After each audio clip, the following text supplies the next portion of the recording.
All right, hello everyone. You can hear me in the back. I'm Peter Clifton. I've been working on the JEDA project for a little while now, and I'm going to give you a brief introduction to the talk. But I'm going to try and make this a little bit interactive, so I'm going to start by making you all do some work. So I want a show of hands for who actually has tried the JEDA project, any of the tools within that suite. Okay, that's a good proportion of the room. And who actually tried it a second time after the first? That's fortunately most of the same hands, and I see someone working on a project right there in the audience. So that's a good start, and we can, if the Wi-Fi is good enough, we can probably get you downloading it and starting on some projects while we're talking. So, JEDA. I'm not sure if it's switched on. Okay, I'll speak louder. If you talk to the Americans who founded the project, you would be calling it the JEDA project, and perhaps in keeping with KiCad, I'm going to call it JEDA, as it was intended by its founders. Now, JEDA represents a mature suite of electronic design tools. It's been going around for a long time now. The project was founded back in 1996 and was developed according to the Unix philosophy, which is, depending on who you talk to, well, in this case, command line driven. Actually, no, it's not that. It is having tools which are good at a particular task. So in this case, we're trying to keep each tool separate and good at one job. Founded in 1998, so I misspoke earlier, and it was aimed to address the lack of free and open source tools in the electronics arena. So Alice Havesda wanted to do some electronics, and he wanted to do that in a way which was on a Linux POSIX platform, and when he looked around there wasn't any set of tools to do that, so he started about writing it. My first involvement actually writing code for the project was in 2006, some years later, and that was funded through a project set up at the University of Cambridge, which was to improve the tools they were using at the time to run student robotics projects. And one of the academics there actually funded a couple of placements. Myself and Peter Brett in the audience here started hacking on the tools we'd been previously using and trying to improve them. JEDA project is an umbrella. Various different code bases and projects would call themselves part of the JEDA umbrella, but primarily when we talk JEDA, we are referring to JEDA GAF, which is GSCHEM and Friends, so the schematic capture, netlister, and associated pieces of software. And according to the Unix philosophy, and we've got those little tools which are separate and do individual things, we don't prescribe a particular workflow for our users, so the tools are quite versatile in the way you can actually employ them,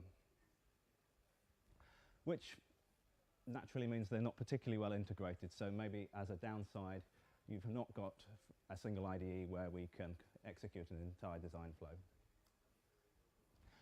Probably the most common workflow in use of JEDA tools is producing circuit boards. And seeing people in the audience, I could have probably picked on various different projects, and I know there are people in the audience who do use JEDA to produce actual circuit boards. And if you look there, BDL, yeah, actual proof that we can produce real hardware. So what kind of tools in the JEDA suite are you going to be using? GSCHEM is our schematic capture package, and from there we also maybe need to enter some component data, some attributes, values, what sort of resistors you're fitting, part numbers, and we have a spreadsheet-like tool that allows you to edit that on a bulk basis. So I can draw my circuit, and then after the fact I can go in and look at part numbers I'm going to use and enter that data. We have a netlist tool.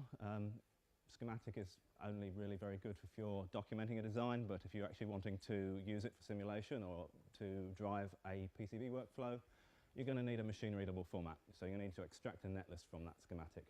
And we have a separate program which is command line based, which can process the GSCHEM schematic, and it will then allow us to write a netlist in various different formats, including some proprietary formats. There's the tool GAF. GAF, as I said before, stands for GSCHEM and Friends. GAF sort of encompasses a name for that code base. And that was a tool written by Peter Brett here, and is used for command line scripting of things like exports. So if you wanted to write a make file that takes your schematics, turns them into PDFs, concatenates those PDFs, you would use the GAF tool in order to generate the data you start with there. GSCHEM to PCB. Okay, we need a bit of integration, all these separate tools. So we've got a command line tool there, which has existed for a long time and allows you some sort of automation when you have a schematic and you want to take the components that are embodied in that schematic and ensure you have the correct footprints and netlist in your PCB editor, that you can create the suitable board layout. GSCHEM to PCB. One of the things that the university has feedback from its students was the command line. So,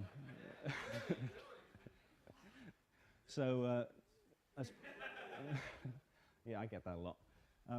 So as part of the project we did in the summer with the project with the university, we developed a small PyGTK GUI that effectively wraps GSCHEM to PCB, and it gives you a few boxes. You can click and you can open your schematic editor and you can click and it runs the update process.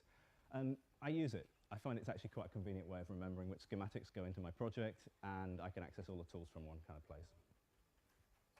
And we've got, of course, a board layout package. Now, that's a different code base, and we'll move on to that shortly. GerbV. GerbViewer, obviously at the end of your PCB layout escapades, you probably want to actually produce a circuit board, and to do that you need manufacturing data. But you'd be foolhardy to do that without at least checking the manufacturing data looks correct, especially with some of our code branches. So looking at the tools, we've probably got at least 4 code bases there. There's the JEDA GAF, GSCHEM and Friends is in one repository, the blue tools at the top, and they're all built using auto tools in one hit. GSCHEM to PCB sits in its own repository, also hosted on the project website. PCB, its own code base, and GerbV hosted on SourceForge. JEDA GAF is also used, though, for other workflows than PCB design. We've got guys who use it for making ASICs, flying in space missions. We use it. I use it for driving netlists for producing simulations, so we can target either a SPICE-based format or a structural Verilog type format if we have Verilog simulation models. And basically I'm documenting a schematic format that drives my netlist, and if I get really diving into the details, we'll write the netlist by hand. But you can use the schematic tool for drawing almost anything. Cable harness design. I know people use it for hydraulic systems in oil installations, and some people use it for general drawing. It's not a bad drawing package. It's not Inkscape, but it kind of does what it does. And numerous applications we don't know about. We have no way to really know exactly what people use this for, because a lot of the time it's used in situations where people aren't publicizing what they're doing because they're using it within corporate entities. GSCHEM, our schematic editor, is effectively a drawing package. It draws lines and has a little feature for putting macros in, which we call symbols, which is your representations of resistors, capacitors, IC chips. It has a few little tricks that helps you draw schematics in a way we can process. For example, it has a concept of attributes, name equals value. They're text objects which are attached to instantiations of components. But at the end of the day, these are text on a schematic page. Probably ought to have had a picture by now. Here is what GSCHEM looks like. I think that reflects what you would find if you downloaded GitHead. It's rendered with Cairo, so the font rendering is nicer than it originally was, and mostly you'll find that on Linux platforms. You can build it for Windows, and I think there was some work to have a nightly build of the tools. Whether that's still current or not, I'm slightly less familiar with. Some specialist EDA primitives, though. Aside from the lines, we have a special type of line, which is net. And that is a line which the netlister will go and look at and try and track connectivity for. And we look at where the nets connect and land on schematic ends. So on symbol ends, we have pins. And that's how we look at extracting a netlist from the tools. Buses, another type of specialist line, although in fact the case of bus is more a graphical line. We don't actually, at the current state of JEDA, process the connectivity of a bus in terms of the signals within it. It's more a construct that you draw on the schematic, and you actually name the individual signals when you pull them out of the bus. In addition to having some EDA-specific primitives like nets and buses, there are also some attributes you might find attached to components that GSCHEM understands. For example, a source equals attribute attached to a schematic symbol will tell that tool that the symbol represents a subcircuit, and we can descend into that from within the GUI. But effectively, the actual elaboration of the circuit and the netlist is done at netlist time. So GSCHEM is a drawing package. Now, some would argue that is a design choice and is a strength of the project. And some, I think myself included, would say it leads to certain weaknesses at the end of the sort of development we've got to, where we'd like to start adding features which require the schematic editor to understand that the thing your mouse is pointing at in fact connects to a particular net, and when we're cross-probing from a PCB tool, we can track back connectivity between the two packages. So strength or weakness or deliberate design decision, well, jury may be out on that one. G-attrib tool I touch on briefly is a tool for editing of bulk attributes. Anyone's used any proprietary tools, you'll find probably the workflow involves click on a component, right-click, properties, edit something, modal dialog usually, OK, and that repeats for every component you have to edit. Now, a lot of the work we've done on the user interface in GSCHEM has made dialogs non-modal, and our attributes pane can operate on any sort of components you've got selected. And G-attrib goes a step further, as you can view all of the attributes and properties for all of the components in your schematic in one hit. And it looks a lot like a spreadsheet, and an old spreadsheet at that. GNetlist is obviously a critical part of the tool. Up to this point, we've got pretty graphics in a file format that you won't read in Inkscape. GNetlist is a tool for extracting useful information from our schematics. It's written in a mixture of C and Guile scheme to make sure no one can contribute to it. And netlists in over 20 different formats with a lot of other backends that target things like design rule checking and utilities like dependency generation. So, for example, you can run a gnetlist backend that effectively emits a make depend, so I can find out that my master level .schematic also depends on level 2 .schematic and resistor .symbol. Worth probably mentioning, there are netlist formats backends for commercial tools as well as open source tools. I think we're missing a KiCad one, which would be something which we could easily implement. Simulation targets, I mentioned before, I personally use JEDA as a front end for simulation more often than not. There are backends which try and elaborate the schematic in a way that can be fed to SPICE. Now, a lot of people were in the SPICE talks and the simulation talks earlier touched upon the fact that SPICE syntax is a little bit obscure and has certain requirements, like a resistor needs to begin with the letter R and a capacitor needs to begin with the letter C. So the SPICE backend does a little bit of mapping behind the scenes to make sure your component names try and match legal SPICE syntax, and you might have a fighting chance of getting a netlist out that will simulate without too much hand editing. If you're targeting GNU-CAP, what you want is Verilog, a structural subset of Verilog, which is used to connect up the different models. GNU-CAP has the inbuilt models, the behavioral models that you'll actually be using for the simulation, but you hook them up with structural Verilog. And the final one is one I've not had a chance to try, but one of our users, one of our long-standing users, has written a Mathematica backend which allows him to turn a circuit into a mathematical definition and then work from there to extract both symbolic and analytical analysis of his designs and perform numerical simulation in Mathematica. And for him, that's a very powerful tool when he's designing ASICs. Command line tool, I'm afraid this is a little bit out of date. I haven't updated for the modern way of doing it, but There was a project that Jeddah and PCB undertook with the Linux Fund where we raised some cash and funded a developer to improve the translation between the schematic side and the PCB tool. And PCB now has the capability of directly reading in a netlist emitted by a gnetlist backend that's targeting that particular workflow. So gskim to PCB you might be familiar with if you've used the JIDA tools.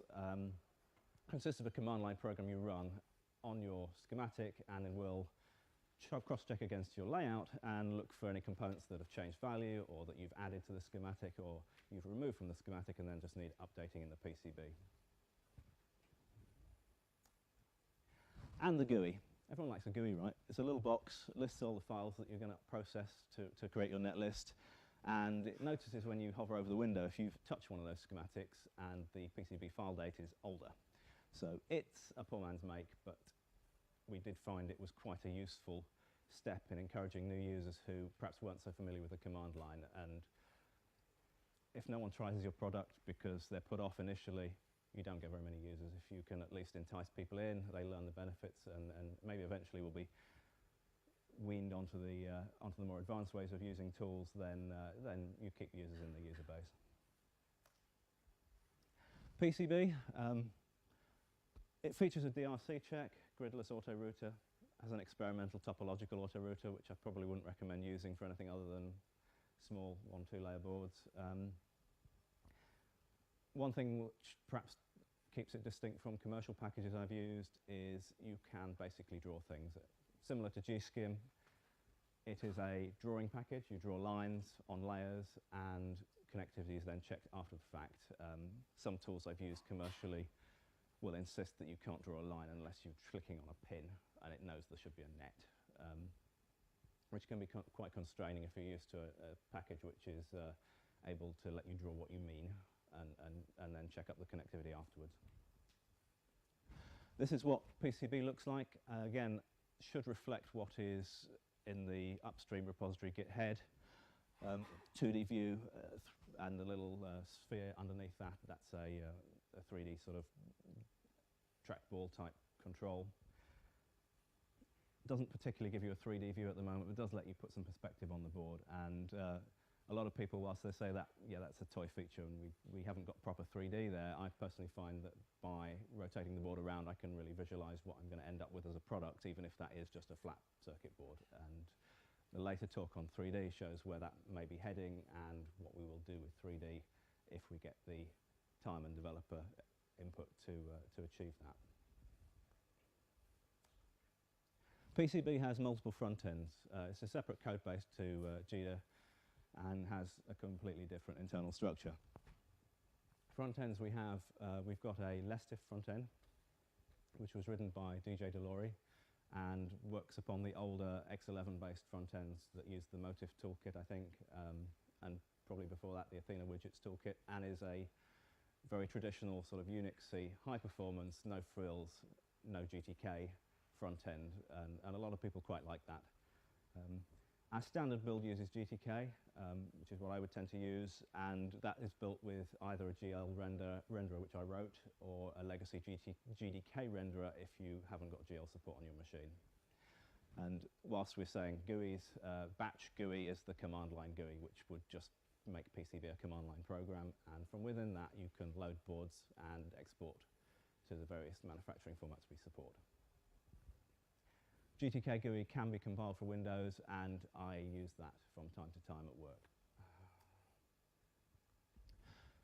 Using the same APIs as the GUI front ends, we also have a series of exporter plugins, and obviously the usual suspects are there.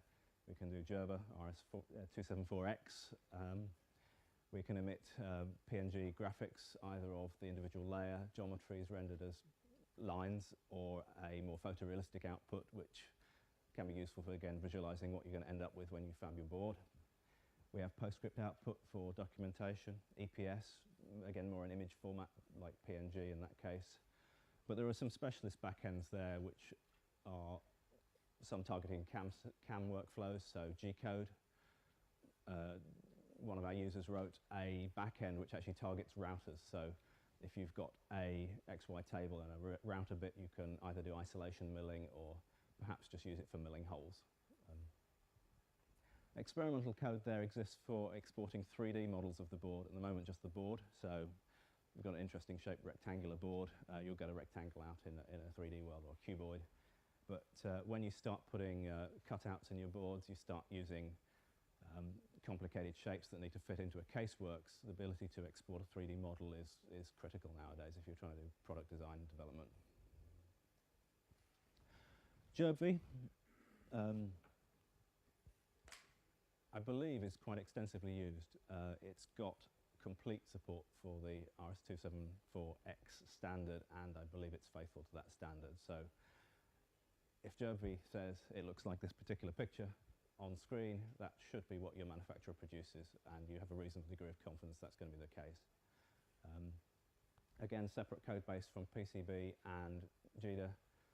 Potentially, it would be something that we would like to integrate parts of GerbV, which is actually coded as a library, libGerbV, and would allow us perhaps to import Gerber data into PCB for use in a sort of editing workflow where you might choose to panelize a board. That's future, pie in the sky sort of talk, but occasionally you come across the requirement where you say, oh, I've got this existing data, it came from ORCAD, Altium, I want to move on from there, but what I'd really like to do is, for example, import the outline layer from that old design and make sure my new board matches that same physical footprint. So that's a potential future project for some contributor who either wants to work with GerbV and export PCB files, or wants to work with PCB and integrate libGerbV. And we have a whole host of other tools. If you install GEDA, your bin folder, if you have a separate one as I do, you'll find quite a handful of little binary tools for reading obsolete formats that no one's used for 10 years, mostly. For renumbering schematics, again, separate tools there exist for refactoring your schematics and saying, I want to duplicate this page, and I want everything I've got on my master page to be plus 100 on the ref desk, plus 200 on the ref desk, and we can make duplicate schematics that way. And some of the projects I've done with circuits where I've used hierarchical blocks, I've actually used a renumbering system there. So we start with a master schematic and you repeat that layout 8 times in a makefile with updated ref desk. A little bit of makefile knowledge goes a long way if you're trying to automate a workflow, and this is one of the core choices that the GEDA project made, is that we're not trying to force you to do something a particular way. That may be a off-putting feature to some people, but hey, there are other tools out there, and one of the comments I'll sometimes make to people if they're complaining too much is, hey, there are other great open source tools out there, and we point them in the direction of KiCad. And for some people, that's a better fit for what they want, and for us, you know, sometimes if you're targeting multiple workflows or you want to hit simulation as well as board layout, then just having a schematic capture package which targets schematic capture and network extraction might be the better choice for you. File formats, again, another fairly core feature that people regard in the GEDA project as a design feature was our file formats are ASCII based. UTF-8, mainly because I can say that, probably weren't UTF-8 when they were intended. But it allows people to then adopt things like SED and grep as part of their tool chain. Perhaps in some respects it weakens the position we have in terms of representing embedded graphics. We tend to base 64 encode any embedded graphics we put in the files, but it does give us some flexibility when people actually go into the schematics and say, well, I want to put that via or the track at some exact location. Downsides, again, as I said, embedding of graphics, and sometimes you might, for example, value being able to say, this is my schematic file, here you go, it's one file. In which case a container-based format might be more flexible, and you can say this is my schematic file, inside is a zip full of folders. So potentially in the future I would like to see an extension to GSCIM support where we can actually say, you've got an alternative, here's a zip file which is a schematic, or here's a folder structure which is your schematic and associated files, but that's all in the future. Future for GEDA is kind of unknown at the moment. We've got a couple of developers working on GEDA GAF.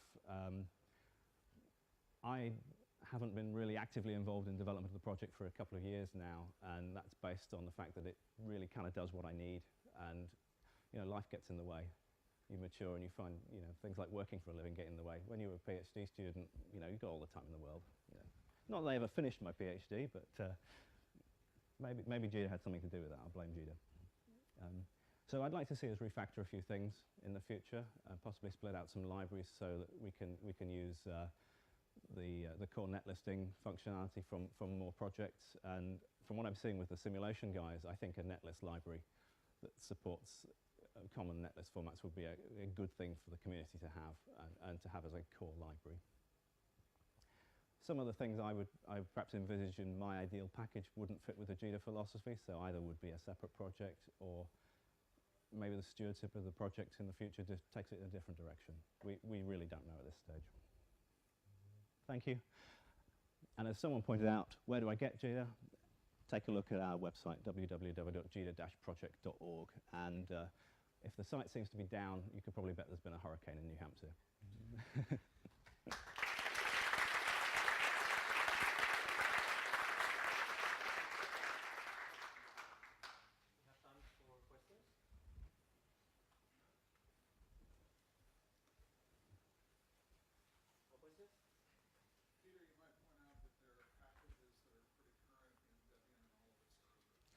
Excellent.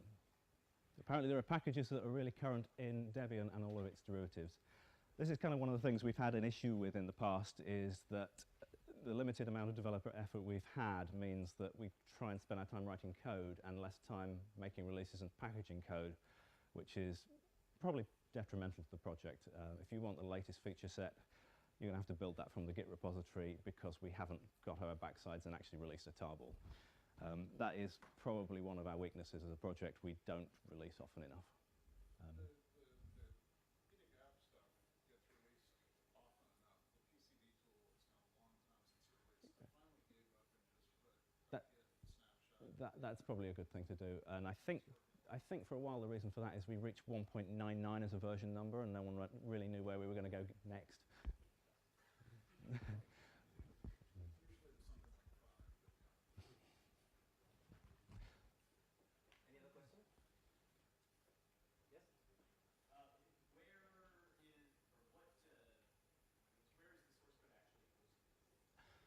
Okay, so can you repeat the question for the the question was, where is the source code actually hosted?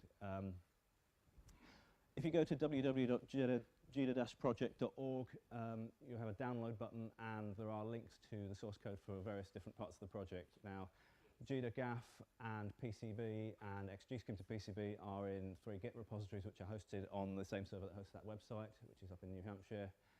JervV hosts its source code on SourceForge, and all of the projects there are in Git. Yes. You briefly mentioned linking the PCB tool and schematic tool a little bit explicitly. Are there any plans for that? Are there any plans for linking? I was paraphrasing the question, but are there any plans to link the schematic tool and the PCB tool with view to sort of cross-probing between them? I think the plans exist in that we all agree it's a very nice thing we would like to do. At one point there was a GSCIM plugin written in Scheme that would allow you to sort of get a net name from something you clicked on and to poke that at PCB and say, please highlight that net. But fundamentally it relies on maybe you having one schematic and the net name that is in that schematic being the correct net name by the time it got to PCB, which is not necessarily the case in general, because you might have a hierarchy of schematics, and the schematic you're actually working on in the schematic editor could be 3 levels deep into a hierarchy, and the net name within that may well not be unique within the design. So in order to do it properly, I think we need a concept of connectivity that is kind of live, so a live database that understands this design is open and it starts at this root schematic. So if I'm within the hierarchy, I know where I am within that hierarchy.